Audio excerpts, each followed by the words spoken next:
blow up holes and just like wasting opportunities. Cause like the number one thing when I survey my audience is blow up holes. And a lot of times I feel like it is anger related after hitting a bad shot. And I know, like you said, you used to be really angry. I've had some very, very bad moments. I threw a 5-wood in a lake one time, never got it back. So, I mean, I've had some bad moments myself on the anger. I broke every single club in my bag during a lesson with Como one year.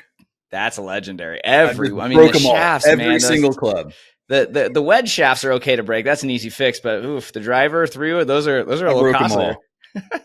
I'm starting over. So how have you? No, I'm just trying to figure out how you have went from being able to break every club to now you're, I know you talk about meditation a lot. You have all this. Like, I know that it is so key to, blow up holes to me are 2-pronged. They're usually from playing too aggressively and from not letting the last shot be done, and you're still pissed off over the next one and you hit another bad one. So, but how I would define what you just said as your second point, how I would define that instead of, because just to put it in simple language, is you quit. And I use the word quit because it's so inflammatory. Mm-hmm. But if you did something that you, before the round, would have said, I'm not going to do that, mm-hmm. then you quit. That is the definition of quit. If you punt strategy, if you punt patience, if you punt discipline, you have quit on what your intention for the day was. And I can only say that because I used to quit in every single round of golf. And I used to think after a 30-minute bogey double combo, God, if I could go back, I would do that differently. And again, the number of tour players who have said, I have thought that exact same thing 1,000 times. None of us are unicorns. Like, I don't think any of us have this amazing way that we're going about life that drastically different than anyone else. And so that's why I feel not comfortable talking about the dumb stuff I do, but it's like, hey, here's a dumb thought I've had. Have you had it too? Because I bet you have. And that's the key to it all, is when you get in the trees and you're like, God, I really don't want to make bogey here. Like, okay, well, then you shouldn't have hit it in the trees, because right now where you are, you're making bogey. Just don't make double. Don't turn a 74 into a 75 or an 81 into an 83. Like, every one of these shots count.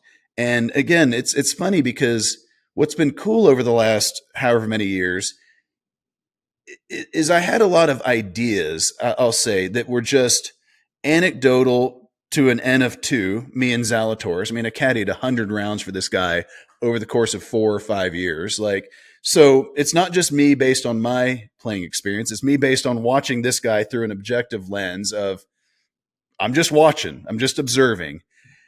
And we just all do the same dumb stuff over and over and over again. It's just, I mean, like, if the definition of insanity is doing the same thing over and over again, then we are all literally insane.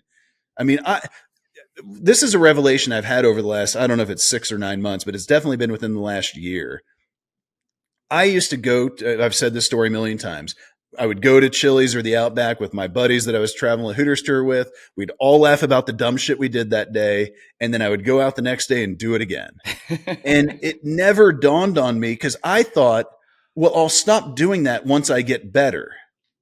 It never dawned on me that, you know what, maybe you can't get that good. Maybe with this sand wedge and the pin 3 or 4 from the left edge of the green, maybe it's actually physically impossible off of grass with a little bit of wind to, I mean, I can sit here in my simulator all day and keep my shot pattern super narrow, but maybe that's actually an impossible goal. And so maybe even from 100 yards with a sand wedge, pin 3 from the left, maybe you need to aim it 2 yards right of that pin. Maybe you don't actually have to get better. Maybe you just need to pick a little bit better target and be a little bit more patient and disciplined. That is for sure the main thing that I have learned, figured out, whatever you want to call it, over the last, 3 to 5 years. I mean, so again, this is definitely post-dating decade. It's definitely post-dating teaching it to Zalatoris and DeChambeau and Maverick and Doc and a whole bunch of players who've done some great stuff, where I'm just like, maybe it's not about getting physically better. It's about just being a little bit more intelligent. So when you hit a really bad shot, do you still get that anger, or do you still have that, like, do you have that moment where you're like, oh, that's expected, I'm going to hit a bad shot here or there? 100%. I broke a club this summer in my USAM qualifier. I mean, again, I'm not immune to stupidity. I will say my wife was caddying for me, and she likes to give me a hard time. Like, you broke a club. I'm like, to be perfectly honest, the reason I did, I've hated my gap wedge this entire year. I love the ping, the Mickelson, not ping, the Callaway Mickelson grind 60 degrees. It's one of my favorite clubs I've ever had. And so as a result, I bought the sand wedge, and they don't make a gap wedge. So I bought the sand wedge. I bought another sand wedge and bent it to my gap wedge. And I've hated it all year, but I don't play enough golf to fix it. And so finally, it was like the 34th hole. I wasn't going to make it, and I put it over here left on this par 3. It was like a 240-yard par 3 where I slipped. So this is actually, hadn't thought about it this way. One reason I tell players to not get mad about, like, don't sweat the small stuff, is because it builds. So, like, let's say you miss a 7-foot putt and you react, and you're like, damn it. Well, now if you walk up to the next tee and you happen to hit a bad drive, you've kind of primed yourself for some anger. And I probably needed to play the last 4 holes 3 under, maybe 2, 3 or so under to qualify. And I've got this 240-yard par 3. I have this right foot slip that's terrible. It's this overseed, wet, dewy grass. And my right foot just completely slips out, and I just chunk hook this 3-iron, just completely dead, to where I'm like, if you gave me bogey right here, I would take it in a heartbeat. I have no way of making par aside from pure luck. And so I'm pissed off because I'm like, that was my fault. That's my swing, whatever it is, I slip on my right foot.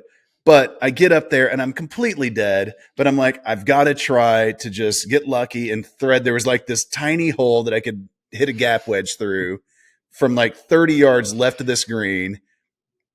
Again, this is where it's like, you had the window, you had to try it. It's qualify or not. Like, this isn't a golf tournament where I would have been like, if it's a golf tournament, let's just try to make sure we don't screw this up too much. But I'm like, I'm going to fire it through this tiny hole in the tree, and it doesn't make it, not surprisingly.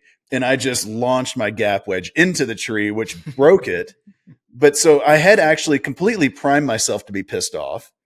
But then the bad shot, and just to screw this gap wedge, I'm going to make sure I never hit it again. I'm going to break this thing. And actually, what's funny is that shaft is right there. Got a little reminder of it. Yep.